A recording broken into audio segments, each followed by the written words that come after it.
जी प्यार से कहना जी, धन निरंकार जी। सत्संग जी, ये संत महापुरुष जो है ना, चाहे जितनी भी कड़ी धूप हो, बरसात हो या ठंड हो, ये सत्संग स्थल पे पहुंच करके अपने मन से, वचन से, क्रम से सेवा देते हैं, सेवा करते हैं। सत्संग जी, महापुरुष आकर के इनके चरणों में जो इनको सुनते हैं, समझते हैं, सत्संग जी इनका जीवन ही नहीं बल्कि लोक सुखी परलोक सुहेला हो जाता है। सत्संग जी, ऐसा लगता है कि चलो सत्संग में महापुरुष आए हैं, हम इनको टाट बिछा दे बैठेंगे, सत्संग करेंगे, प्रसादा करा देंगे, घर चले जाएंगे, इनको चाय पिला देंगे, कॉफ़ी पिला देंगे, चाहे जिस तरह का हम सेवा कर देते हैं। सत्संग जी, जब तक ये सेवा में खुद को आनंद नहीं प्राप्त होता है तो ये सेवा बस एक फर्ज की तरह होती है कि हमारे दरवाजे पे संत महापुरुष आए हैं, हमने अपना फर्ज पूरा कर दिया। ये फर्ज तो है कि दरवाजे पे मेहमान आया है तो उसका स्वागत करना जरूरी है। पर सत्संग जी, ये संत हमारे अंदर एक जो बुझी हुई दिए की तरह है, अज्ञानता, इसको ज्ञान में बदलने आए हैं, यानी कि दीपक जलाने आए हैं। ये जलते हुए दीपक के समान है। ये धूप से, बरसात से इनको कोई भय नहीं होता, ठंड से भय नहीं होता। ये अपने सुमिरन का कवच लगा करके हर जन तक पहुँच करके इस सेवा का अवसर देते हैं। जैसा कि संसार जी कहते हैं ना कि नित्य प्रति सत्संग में आकर सेवा भाव कमाना है, तो सेवा भी कमाते हैं, सेवा का अवसर भी देते हैं। ये करण करावन हार हैं, इनको पढ़ना समझना बहुत कठिन है। किताब के पन्ने को तो हम मोटी सी मोटी पढ़ते जाएंगे, पलटते जाएंगे, पर महापुरुष को पढ़ना बहुत कठिन है। महापुरुष हमारे आसपास होते हैं जब तक हमें ब्रह्म का ज्ञान नहीं प्राप्त होता है, जब तक सद्गुरु के द्वारा ज्ञान की रोशनी नहीं जलती, तब तक संतों को पढ़ना बहुत कठिन है, नहीं पढ़ सकते। इनके अंदर जो जलता हुआ परम ज्योति है, उसका दर्शन नहीं कर पाते। जैसा कि देखा जाता है ना, लोग कहते भी हैं, इस पर टिप्पणियाँ भी करते हैं कि निरंकारी मिशन के लोग एक दूसरे का पाँव छूते हैं। हाँ जी, छूते हैं, पर सत्संग जी, ये सिर्फ पाँव छूने तक सीमित नहीं रहता है। ये पाँव छूना तो एक बहाना है। ये तो जलती हुई परम ज्योति के सामने अपना सर झुकाते हैं, दंडवत करते हैं, आप महान हो, आपका दर्शन हुआ। आपका दर्शन करके अब ये दीवाना हो जाता है, ये सूझबूझ से खाली होता है, ये अब सेवा में लग जाता है। इसे सब कुछ अब इस ज्योति के जलते हुए प्रकाश में सब कुछ करने में आनंद आता है। अब ये चाहे महापुरुष को प्रसादा कराए, टाट बिछाए, या इनका पाँव धोए, या फिर जो भी इनका सेवा सत्कार करता है, उससे बहुत आनंद आता है। पता नहीं जिसकी सेवा कर रहे हैं वो ये सेवा से खुश है कि नहीं है, पर जो सेवा करता है ना, वो तो अंदर ही अंदर बहुत आनंदित होता है। वो तो फूले नहीं समाते, बहुत अपने आप को सौभाग्यशाली समझता है। संतों का दर्शन हुआ, सेवा करने का अवसर प्राप्त हुआ, ये तो बहुत खुश होते हैं। इनके घर में चरण पड़ते ही हमारा तो भाग्य खुल गया, ऐसा समझते हैं। पर सत्संग जी जो आए हैं, ये जलते हुए परम ज्योति अपने अंदर समेटे हुए, और सत्संग जी ये दीपक जलाने आए हैं। जहाँ अज्ञानता का अंधकार है, वहाँ ज्ञान का ज्योति जलाते हैं शब्दों के द्वारा। शब्दों के द्वारा तभी तो संसार जी कहते हैं, शब्द गुरु है मति है चेरी। जो इनके शब्दों को श्रवण कर लेता है, अपने कर्मों में उतार लेता है। अब समझ लो, इसके अंदर भी ज्योति जल गई। ज्योति से ज्योति जब जल जाती है तो दोनों एक साथ बैठकर प्रकाशित हो जाते हैं और दोनों खिले हुए होते हैं। इनके मुख से जो जो वचन आते हैं अमृत के समान होते हैं। और सत्संग जी यहाँ अब कोई बैर नहीं होता, यहाँ कोई विरोध नहीं होता, यहाँ न भूत होता न भविष्य होता, यहाँ न किसी प्रकार की संशय होता न ब्रह्म होता। यहाँ तो सिर्फ ब्रह्म होता है, ब्रह्म ही ब्रह्म होता है। सत्संग जी ये महापुरुष जो है ना, कोई साधारण पुरुष नहीं है। भले ही लगता है कि ये एक मानव के रूप में है, वही तो है। आंखें, नाक, कान, हाथ पांव जो मेरे हैं। पर सत्संग जी ये तो परखना भूल जाते हैं। भूल नहीं, बल्कि ये अज्ञानता होती है कि इनके अंदर जो ज्योति जल रही है, परम ज्योति, ब्रह्म ज्योति, इसका तो हमें दर्शन नहीं होता, क्योंकि हमें ज्ञान का ज्योति नहीं जला है। इसलिए हमारे ये दिव्य दृष्टि नहीं मिल पाई है और ये चरम चक्षु से इस परम ज्योति का दर्शन नहीं कर पाएंगे। इसके लिए तो संतों महापुरुषों का मदद लेनी ही पड़ेगी, सहारा लेना ही पड़ेगा।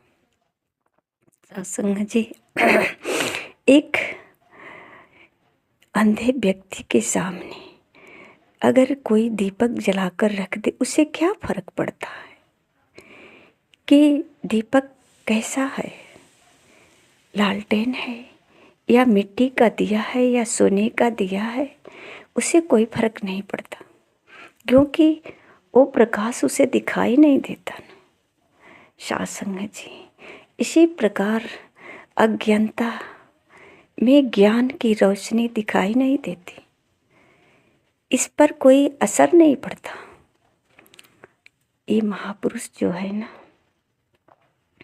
जब अपने शब्दों के द्वारा इस महापुरुष को, यानी सामने खड़ा अज्ञानी व्यक्ति को, जब ये शब्दों से इनको इशारा करते हैं और इस इशारों को समझ लेते हैं तो सत्संग जी इन शब्दों के राहों से, शब्दों के स्पर्श से, जैसा कि सत्संग जी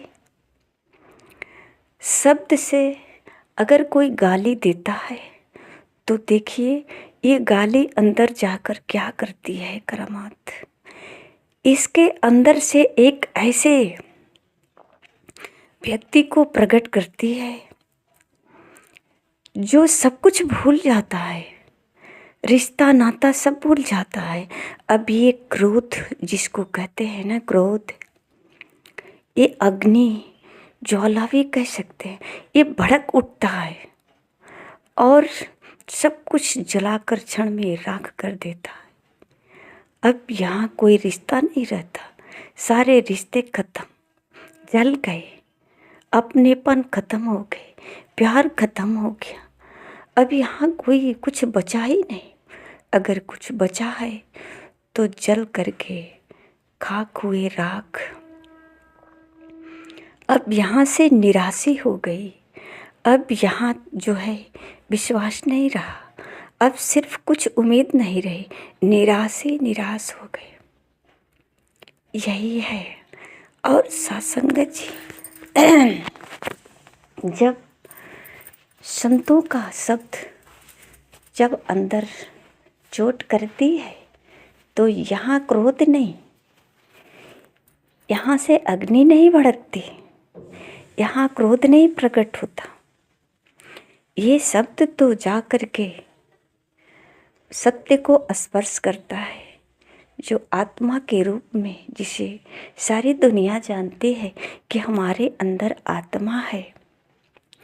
ये सीधे आत्मा को स्पर्श करती है और ये शब्द और आत्मा दोनों निराकार है।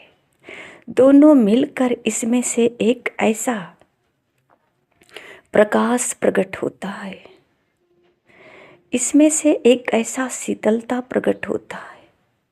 जो वाणी निकलती है ना, ये स्वर बिल्कुल ठंडा, प्यार से, शीतल, नम्र भाव से, सहजता से, जो ये शब्द किसी को आकर्षित कर सकता है। शब्दों से भी किसी का सेवा किया जा सकता है।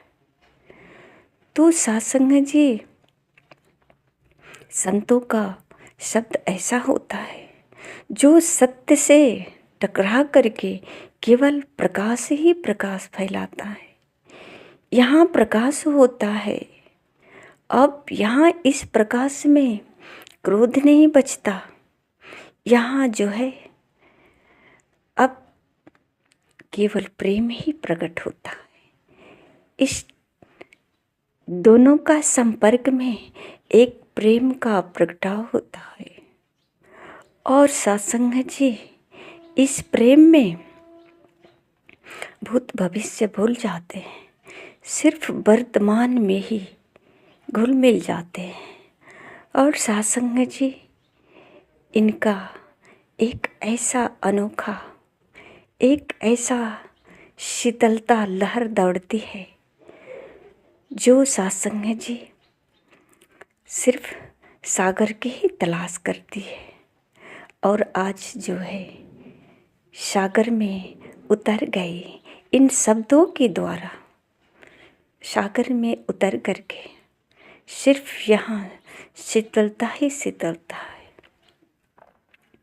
जैसा कि महापुरुष कहते हैं ना कि ऐसी बानी बोलिए मन का आपा खोए, औरों को शीतल करो आपो शीतल होए।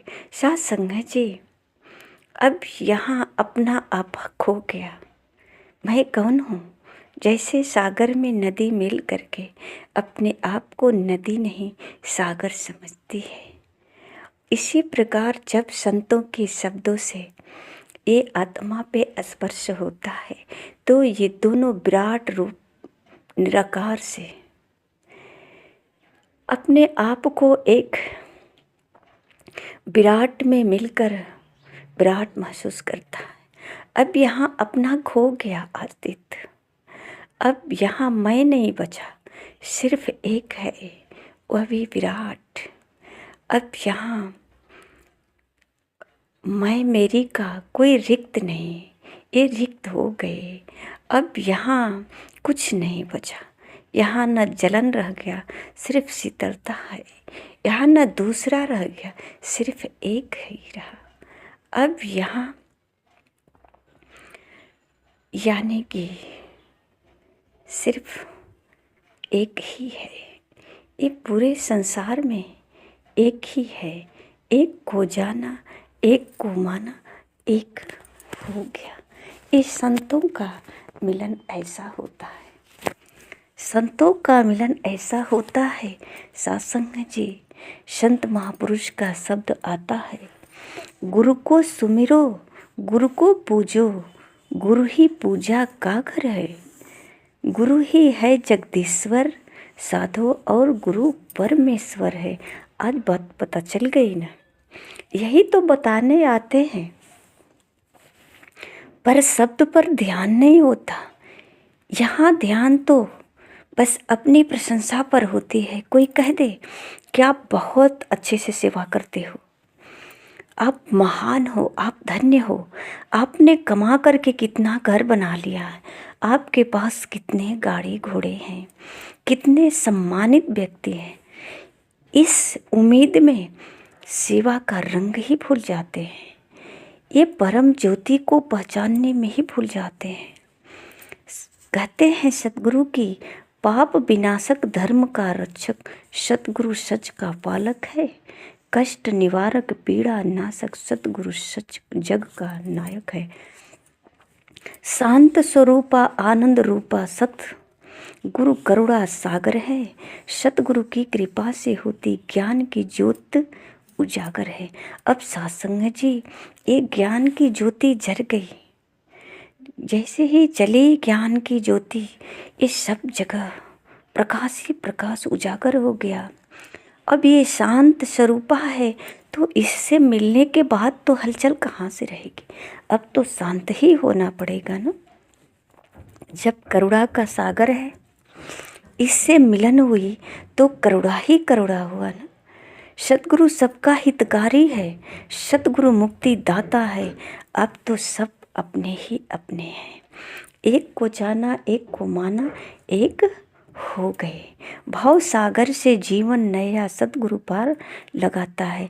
अब तो ये भाव से पार लगाने वाला मिल गया है सतगुरु। कहते हैं सच्चे मन से और लगन से जो सतगुरु को ध्याएगा, कहे हरदेव वही जन जग में चार पदार्थ पाएगा। सत्संग जी, जो सच्चे दिल से संतों का सेवा करता है, संतों के एक एक वचन को श्रवण करता है, समझता है, सत्संग जी, उसके जीवन में केवल हरियाली ही हरियाली होती है। अब ये निराश नहीं, उदास नहीं, अब ये भूत भविष्य में नहीं, सिर्फ वर्तमान में ही अपना जीवन को हर पल आनंद ही आनंद महसूस करते हैं। सत्संग जी, प्यार से कहना जी, धन्य निरंकार जी।